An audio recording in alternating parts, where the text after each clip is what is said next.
ഖായിദെ മില്ലത്ത് മുഹമ്മദ് ഇസ്മായിൽ സാഹിബ്.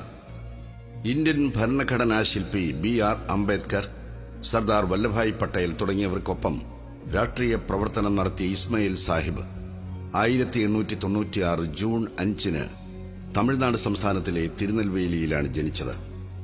1946 മുതൽ 1952 വരെ മദ്രാസ് സംസ്ഥാന അസംബ്ലിയിലും ഇന്ത്യൻ ഭരണഘടനാ നിർമ്മാണ സഭയിലും 1952 മുതൽ 1988 വരെ രാജ്യസഭയിലും 1962 മുതൽ 72 വരെ ലോക്സഭയിലും അംഗമായി പ്രവർത്തിച്ച ഇസ്മായിൽ സാഹിബ് മഞ്ചേരി പാർലമെന്റ് മണ്ഡലത്തിൽ നിന്നും മണ്ഡലം കാണാതെ പാർലമെന്റിലേക്ക് തെരഞ്ഞെടുത്ത മുസ്ലിം ലീഗ് നേതാവാണ്. മുസ്ലിം ലീഗിന്റെ നിറസാന്നിധ്യമായിരുന്ന ഇസ്മായിൽ സാഹിബ് 1945 പാർട്ടിയുടെ മദ്രാസ് പ്രസിഡൻസി യൂണിറ്റിന്റെ പ്രസിഡന്റായി തെരഞ്ഞെടുക്കപ്പെട്ടു.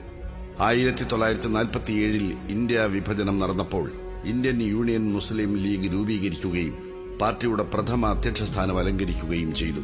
1956 കേരള സംസ്ഥാനം രൂപീകൃതമായപ്പോൾ തന്റെ രാഷ്ട്രീയ പ്രവർത്തനം കേരള രാഷ്ട്രീയത്തിലേക്ക് മാറ്റിയ അദ്ദേഹം രാഷ്ട്രീയ കാഴ്ചപ്പാടുകളിൽ ഉറച്ചു നിൽക്കുമ്പോഴും മറ്റുള്ളവരെ വാക്കാലോ പ്രവൃത്തിയാലോ ഒരിക്കലും മുറിവേൽപ്പിച്ചിട്ടില്ല എന്നുള്ളത് അദ്ദേഹത്തിന്റെ മഹനീയ ഗുണങ്ങളിലൊന്നാണ്.